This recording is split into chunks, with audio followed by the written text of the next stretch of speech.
পৃথিবীর ইতিহাসে যত বড় জালিম ছিল, যত বড় বড় জালিম ছিল, আপনি সেটা কাবিল থেকে শুরু করেন।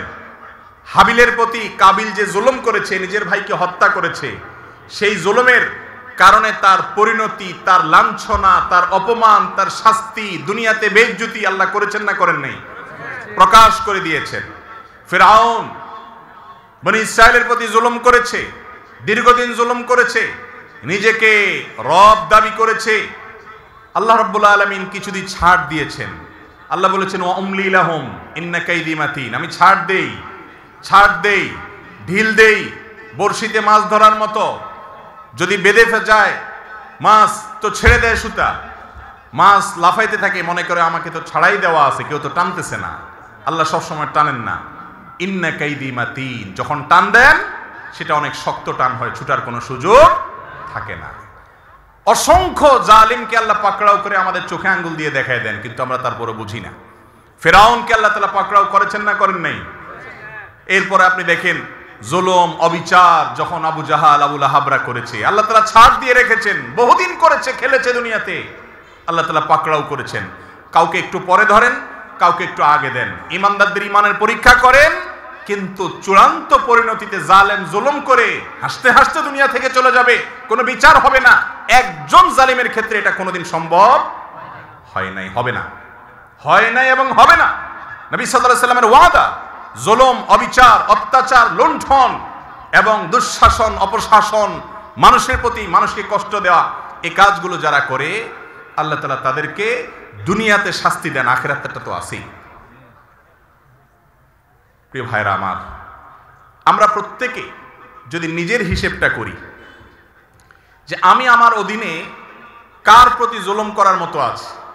ইয়াং মানুষ 2-4-5 বন্ধু মিলে হোটেলে খাইতে গেছেন, মেসিয়ারকে ডাক দিচ্ছেন, টোনটা কি থাকে তখন বলেন? টোন থাকে তখন ধমকের টোন। এই চা নিয়ে আসো। আরে কতক্ষণ বললাম, এখনো সময় হয় না, কানে শোনো নাই? 2-4-5 জন একসাথে থাকলে গায়ে একটু গরম গরম লাগে, তাই না? বাসে উঠছেন 4-5 বন্ধু মিলে, বিশেষ করে যুবকরা, তখন শরীরে একটা ভাব আসে, তাই না? মানে তখন ধরাকে সরা মনে করেন, এরে ধাক্কা দিচ্ছেন, ওরে ধাক্কা দিচ্ছেন, কাউকে দেখার সময় নেই। হ্যাঁ, কন্ট্রাক্টর বেটারে ডাক দিচ্ছেন, টাকা যা দিচ্ছেন, বেচারা কিছু বলার সাহস নাই। কি আবার কি কোনো কথা বলবি নাকি? না ভাই, কোনো কথা নেই, যা তাহলে চলে যা। এরকম একটা ভাবসাব থাকে কি থাকে না? এগুলো কিন্তু সব জুলুম হচ্ছে। আপনি অবিচার করছেন, আপনি কষ্ট দিচ্ছেন, অন্যায় আচরণ করছেন, গায়ের জোর দেখাচ্ছেন, বন্ধু কয়েকজন মিলে গেছে, শরীরে ভাব চলে আসছে। এরকমগুলো আমাদের মধ্যে আছে না নাই? এই একই যুবক যখন একা একা চা দোকানে যায়, তখন কিন্তু বিড়ালের মতো বলে, মামা 1 কাপ চা দেন। ঠিক না বেঠিক? ওই যুবকই যখন একা একা বাসে ওঠে, তখন আস্তে করে ভাঁটা ঠিকঠাক মতো দিয়া ভদ্রলোকের ছেলের মতো দাঁড়ায় থাকে, ঠিক না?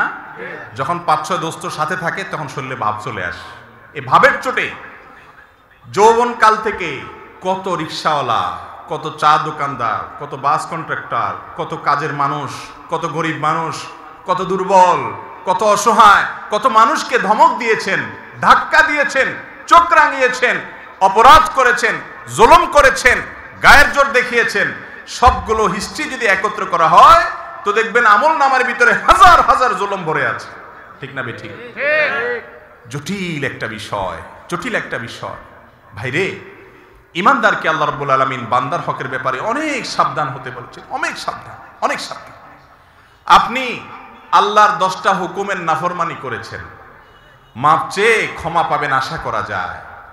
একজন অসহায় মানুষের প্রতি জুলুম করেছেন, ধাক্কা দিয়েছেন, এটা মাপ পাবেন কিনা কিয়ামতের ময়দানে এই আশা খুবই ক্ষীণ।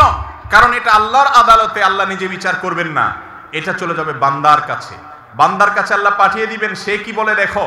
আর সেদিন এমন একটা ব্যাপার হবে, একজন সাধারণ রিক্সাওয়ালাকে অযথা একটা ধাক্কা দিছেন, 5টা টাকা গায়ের জোরে কম দিছেন তর্কাতর্কি করার কারণে, ধমক দিয়ে একটা মানুষকে অবিচার করেছেন। সেদিন কিন্তু ওই রিক্সাওয়ালাকে যদি বলেন, মামু বুঝি নাই, তখন অহংকারের চোটে করে ফেলছি, আজকে মাফ করে দাও, পাও ধরলেও কিন্তু মামু সেদিন মাফ করবে না। কারণ সেদিন সবার ইয়া নফসি ইয়া নফসি, শুধু আমল দরকার। একটা সওয়াব পেলে একটা কদম আগায় গেল, জাহান্নাম থেকে সরে গেল। ইয়াউমা ইয়াফিরুল মারউ মিন আখিহি ওয়া উম্মিহি ওয়া আবিহি, সেদিন বাপ থেকে, ভাই থেকে, স্ত্রী থেকে, একে অন্য থেকে পলায়ন করবে, সবাই আনফসি আনফসি করবে, কেউ কাউকে ছাড়বে না। এই জন্য জুলুমের সমস্ত মামলা দুনিয়াতে সেটাকে ভ্যানিশ করে, ফিনিশ করে, নিষ্পত্তি করে তারপরে যেতে হবে ইনশাআল্লাহ। কারোর প্রতি জুলুম করবো না তো ইনশাআল্লাহ। যদি কখনো হয়ে যায়, মাপ চাওয়া শিখতে হবে। ইমানদারের একটা বড় গুণ হলো মাপ চাওয়া। বারবার মাপ চাইতে হবে, রিপিটেডলি মাপ চাইতে হবে। রাস্তায় একজন লোকের সাথে বেয়াদবি করে ফেলেছেন, দোকানদার সাথে বেয়াদবি করেছেন, পরে আপনার ইমানি চেতনা জাগ্রত হয়েছে, কাজটা তো ভালো করি নাই, আমি তো মানুষটার প্রতি অবিচার করেছি। একা একা যান, যা মাপ চাই আসেন। বন্ধুদের সামনে যদি তার সাথে বেয়াদবি করেন, বন্ধুদের সামনে মাপ চাইবেন এবং নিজেকে ছোট করবেন, নিচের দিকে তাকিয়ে থাকবেন। একজন সাহাবী আরেক সাহাবীকে একটা কথা বলে ফেলেছেন, রাসূল আকরাম সাল্লাল্লাহু আলাইহি ওয়াসাল্লাম শুনে কষ্ট পেয়েছেন এবং শাসন করেছেন যে তুমি এই কথা কেন বললে, তার কষ্ট হয় এরকম কথা, বুঝে উঠতে পারেন নাই, তিনি বলে ফেলেছেন। সাথে সাথে তার ভাইয়ের কাছে তিনি মাপ চেয়েছেন। এমন মাপ চাওয়া যে মাপ না দিয়ে উপায় নেই। এ হলো মুসলমান। তাহলে কারোর প্রতি জুলুম করব না তো ইনশাআল্লাহ। বিশেষ করে আল্লাহ তাআলা যাকে যতটুকু পাওয়ার দিছে, আমাদের সমাজে আমরা দেখি যার যতটুকু পাওয়ার আছে সে সেখানে তার পাওয়ারটা খাটায়, পাওয়ার খাটাই আসে অন্যায় করে, অবিচার করে, জুলুম করে। যে যতটুকু পারে, যাকে আল্লাহ যদ্দুর পাওয়ার দিছে সে তদ্দুর জুলুম করে।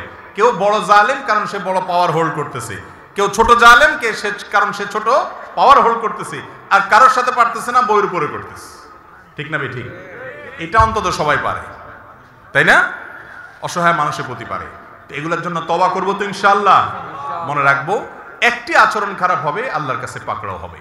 বারবার বলছি, ইমানদারের জন্য করণীয় কাজ, আপনি ইবাদত গুজার করলেন, জিকির আজকার, ওয়াজ শুনলেন, ওয়াজ করলেন, তেলাওয়াত করলেন, দান সদকা করেন, এগুলো ভালো কাজ করেন, কিন্তু আপনার দ্বারা উল্টাপাল্টা কি হচ্ছে, অপরাধ কি হচ্ছে সেটা খেয়াল করেন। বহু নামাজি মানুষ আছে দেখবেন, নামাজ কালাম পড়ে, দায় টাই সবই আছে, কিন্তু আইল ঠেলে ঠিকই।